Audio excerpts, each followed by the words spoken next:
Dear students, this is Vasant Kumar, Assistant Professor, GUPP, Government First Grade College, Hagari Bommanahalli. Students, in the first session, we are discussed so many the points which are relating to the company law and secretarial practice. So today I am going to discuss with you about the second chapter, that is promotion of companies and secretarial duties. So here, so before going to the secretarial duties, I am going to discuss with you, that is the different types of companies. So here companies are classified on the basis of the different categories. So here, but I have selected the some of the important the companies which are very important to us. Let us discuss the one by one. That is the first one, classification on the basis of the incorporation or registration. ಅಂದರೆ ಶಾಸನದ ಆಧಾರದ ಮೇಲೆ ಕಂಪನಿಗಳ ವರ್ಗೀಕರಣ. Classification on the basis of liability of the members. ಸದಸ್ಯರ ಹೊಣೆಗಾರಿಕೆಯ ಆಧಾರದ ಮೇಲೆ ಕಂಪನಿಗಳನ್ನು ವರ್ಗೀಕರಣ ಮಾಡೋದು. Classification on the basis of the number of members. ಸದಸ್ಯರ ಸಂಖ್ಯೆಯ ಆಧಾರದ ಮೇಲೆ ಕಂಪನಿಗಳನ್ನು ವರ್ಗೀಕರಣ ಮಾಡುವುದು. And classification on the basis of ownership. ಒಡೆತನದ ಆಧಾರದ ಮೇಲೆ ಕಂಪನಿಗಳ ವರ್ಗೀಕರಣ ಮಾಡೋದು. Classification on the basis of control. ನಿಯಂತ್ರಣದ ಆಧಾರದ ಮೇಲೆ ಕಂಪನಿಗಳ ವರ್ಗೀಕರಣ ಮಾಡೋದು. Classification on the basis of nationality. ರಾಷ್ಟ್ರೀಯತೆಯ ಆಧಾರದ ಮೇಲೆ ಕಂಪನಿಗಳ ವರ್ಗೀಕರಣ ಮಾಡೋದು. ಮತ್ತು ಕೊನೆಯದಾಗಿ other the kinds of companies, ಇತರೆ ಪ್ರಕಾರದ ಕಂಪನಿಗಳು ಅಂತ. ಸೊ ಈ ರೀತಿಯಾಗಿ ನಾವು ಬೇರೆ ಬೇರೆ ಪ್ರಕಾರದ ಕಂಪನಿಗಳನ್ನಾಗಿ ನಾವು ವಿಂಗಡಣೆಯನ್ನು ಅಥವಾ ವರ್ಗೀಕರಣವನ್ನು ಮಾಡಬಹುದು. So let us discuss one by one. That is the first one, on the basis of the incorporation or registration. ಶಾಸನದ ಆಧಾರದ ಮೇಲೆ ಕಂಪನಿಗಳನ್ನು ನಾವು ಯಾವ ರೀತಿ ವರ್ಗೀಕರಣವನ್ನು ಮಾಡ್ತೇವೆ. ಸೊ ಹಾಗಾದರೆ ಮೊದಲನೇದಿಲ್ಲಿ ಶಾಸನದ ಆಧಾರದ ಮೇಲೆ ಅಂತ ಬಂದಾಗ ಚಾರ್ಟರ್ಡ್ ಕಂಪನೀಸ್. ಎರಡನೇದ್ದು that is statutory companies. And third one registered companies. ಅಂದರೆ ಸನ್ನದು ಪಡೆದ ಕಂಪನಿಗಳು, ಶಾಸನಬದ್ಧ ಕಂಪನಿಗಳು ಮತ್ತು ನೋಂದಾಯಿಸಲ್ಪಟ್ಟ ಕಂಪನಿಗಳು ಅಂತ ಮೂರು ರೀತಿಯಾಗಿ ನಾವು ವರ್ಗೀಕರಣವನ್ನು ಮಾಡ್ಬೋದು. ಸೊ ಹಾಗಾದರೆ ಒಂದೊಂದೇನ ನಾವು ಈಗ ಅಧ್ಯಯನ ಮಾಡೋದಾದರೆ, ಚಾರ್ಟರ್ಡ್ ಕಂಪನೀಸ್ ಅಂತ ನಾವು ನೋಡೋದಾದರೆ, so what is chartered company?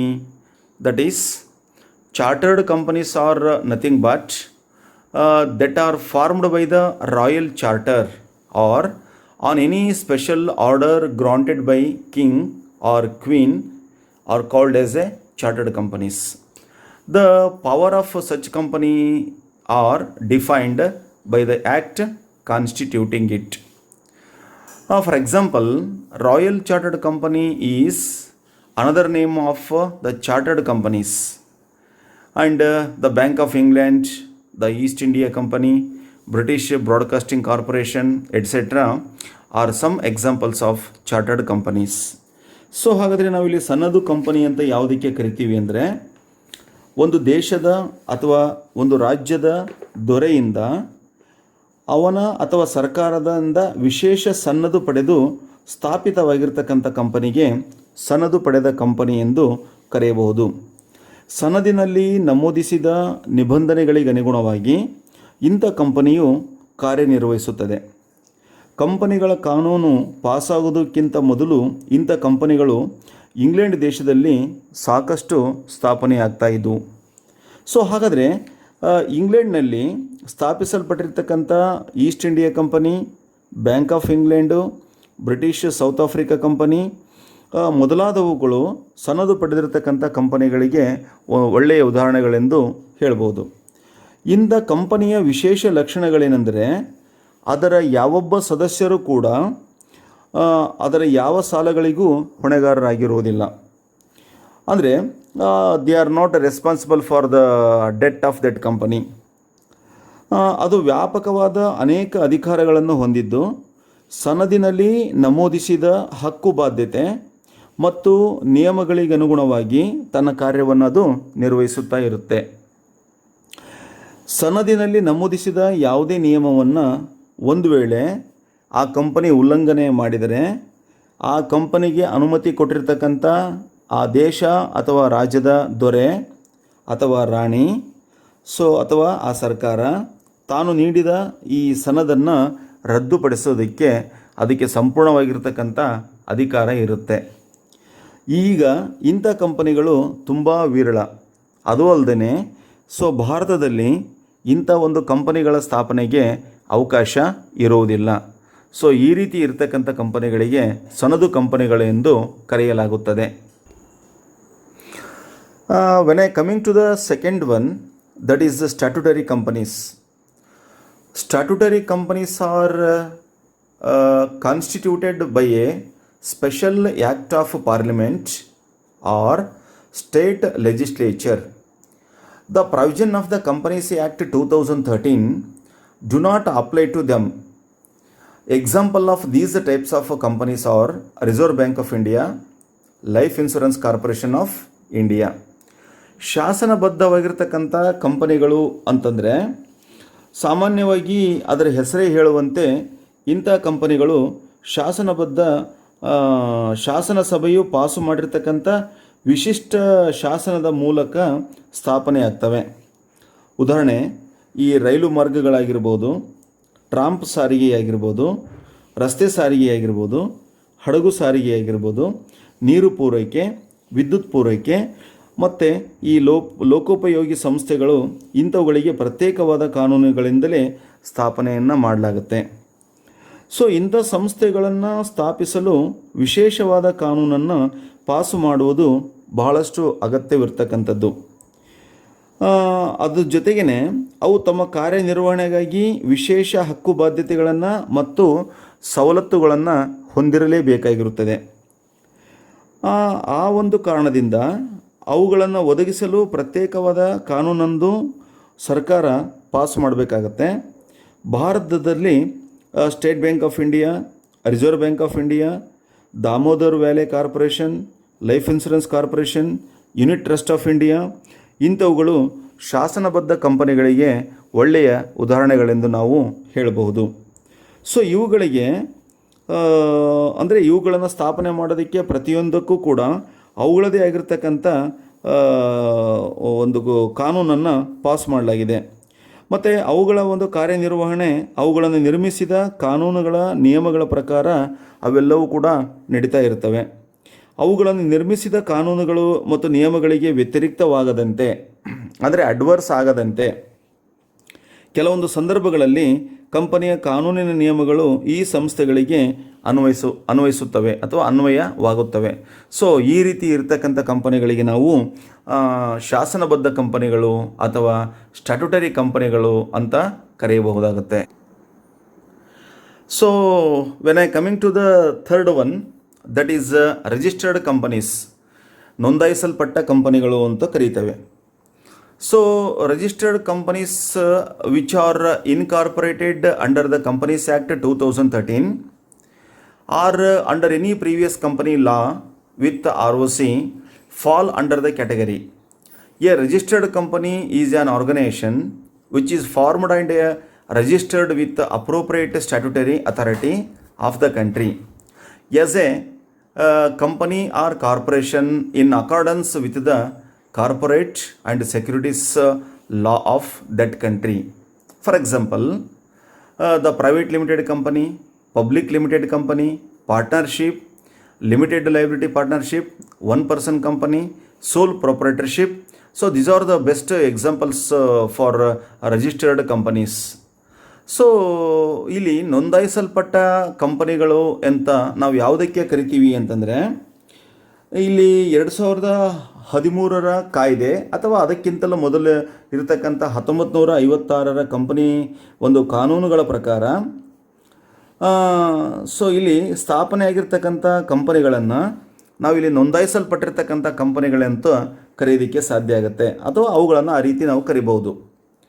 ಈ ಒಂದು ಕಾನೂನಿನಲ್ಲಿ ಇಂತಹ ಕಂಪನಿಗಳ ಸ್ಥಾಪನೆ, ಕಾರ್ಯನಿರ್ವಹಣೆ ಮೊದಲಾದವುಗಳಿಗೆ ಸಂಬಂಧಿಸಿದ ನಿಯಮಗಳಿರುತ್ತವೆ. ಅಲ್ಲದೆ ಈ ಕಂಪನಿಗಳನ್ನು ನಿಯಂತ್ರಿಸಲು ವಿವಿಧ ವಿಧಾನಗಳನ್ನು ಕೂಡ ಇದರಲ್ಲಿ ಈ ಕಾನೂನಿನಲ್ಲಿ ನಾವು ನೋಡಬಹುದು. ಆದರೆ ವಿವಿಧ ವಿಧಾನಗಳು ಮತ್ತು ವಿವಿಧ ಚೌಕಟ್ಟುಗಳನ್ನು ಕೂಡ ನಾವಿಲ್ಲಿ ಕಂಡುಬರ್ತೇವೆ. ಕಂಪನಿಗಳ ಕಾನೂನಿನಲ್ಲಿ ನಮೂದಿಸಿದ ನೀತಿ ನಿಯಮಗಳ ವಿಶಾಲವಾದ ಚೌಕಟ್ಟಿನಲ್ಲಿ ಈ ಕಂಪನಿಗಳು ತಮ್ಮದೇ ಆದ ನೀತಿ, ನಡವಳಿಕೆ, ನೀತಿ ಉಪನಿಯಮಗಳನ್ನು ರಚಿಸಿಕೊಳ್ಳಬಹುದಾಗಿದೆ. ಅವು ಕಾನೂನಿನ ಪ್ರಕಾರ ನೋಂದಾಯಿಸಲ್ಪಟ್ಟ ನಂತರವೇ ಅಸ್ತಿತ್ವದಲ್ಲಿ ಬರುವುದರಿಂದ ಅವುಗಳಿಗೆ ನೋಂದಾಯಿಸಲ್ಪಟ್ಟ ಕಂಪನಿಗಳೆಂದು ಕರೆಯುತ್ತಾರೆ. ಬ್ಯಾಂಕ್ ವ್ಯವಹಾರ ಮಾಡುವ ಪಾಲುಗಾರಿಕೆ ಸಂಸ್ಥೆಯಲ್ಲಿ ಸದಸ್ಯರ ಸಂಖ್ಯೆ 10ಕ್ಕಿಂತ ಹೆಚ್ಚಾದರೆ ಮತ್ತು ಇತರ ವ್ಯವಹಾರ ಮಾಡುವ ಪಾಲುಗಾರಿಕೆಯಲ್ಲಿ ಸದಸ್ಯರ ಸಂಖ್ಯೆ 20ಕ್ಕಿಂತ ಹೆಚ್ಚಾದರೆ ಅವುಗಳನ್ನು ಕಂಪನಿಗಳು ಎಂದು ಕಂಪನಿಗಳ ಕಾನೂನಿನ ಪ್ರಕಾರ ನೋಂದಾಯಿಸಲಿಕ್ಕೆ ಬೇಕಾಗುತ್ತದೆ. ಸೊ ಆತ್ಮೀಯ ವಿದ್ಯಾರ್ಥಿಗಳೇ, ನೋಂದಾವಣೆ ಮಾಡ್ತಕ್ಕಂಥದ್ದು ಕಂಪಲ್ಸರಿ, ಕಡ್ಡಾಯವಾಗಿ ಇರೋದ್ರಿಂದ ನಾವಿಲ್ಲಿ ಯಾವುದೇ ಒಂದು ಕಂಪನಿಯನ್ನು ಪ್ರಾರಂಭ ಮಾಡಲಿ ಅವುಗಳನ್ನು ಕಡ್ಡಾಯವಾಗಿ ನೋಂದಣಿ ಮಾಡಲೇಬೇಕಾಗತ್ತೆ. ಸೊ ಹಾಗಾದರೆ ಇಲ್ಲಿ ನಾವು ಕಂಪನಿ ಒಂದು ನೋಂದಾವಣೆ ಅಥವಾ ನೋಂದಾಯಿಸಲ್ಪಟ್ಟ ಅಥವಾ ಅದಕ್ಕಿಂತ ಮೊದಲಿರ್ತಕ್ಕಂಥ ಕಾನೂನಿನ ಪ್ರಕಾರ ನೋಂದಾಯಿಸಲ್ಪಟ್ಟಿರ್ತಕ್ಕಂಥ ಕಂಪನಿಗಳನ್ನು ನಾವು ಯಾವ ರೀತಿ ನೋಡ್ಬೋದು ಅಂದರೆ, ಸಾಮಾನ್ಯವಾಗಿ ಷೇರುಗಳಿಂದ ನಿಯಮಿತವಾಗಿರ್ತಕ್ಕಂಥ ಕಂಪನಿಗಳು. ಸೊ ಅದರಲ್ಲಿ ಸಾರ್ವಜನಿಕ ಕಂಪನಿ ಆಗಿರ್ಬೋದು ಅಥವಾ ಖಾಸಗಿ ಕಂಪನಿ ಆಗಿರ್ಬೋದು. ಅದೇ ರೀತಿ ಭರವಸೆಯಿಂದ ನಿಯಮಿತವಾದ ಸಾರ್ವಜನಿಕ ಕಂಪನಿಗಳು. ಸೊ ಇದರಲ್ಲಿ ಷೇರು ಬಂಡವಾಳ ಹೊಂದಿದ ಕಂಪನಿ ಅಥವಾ ಷೇರು ಬಂಡವಾಳ ಹೊಂದಿರದ ಕಂಪನಿ ಅಂತಲೂ ನಾವು ನೋಡ್ಬೋದು ಇಲ್ಲಿ.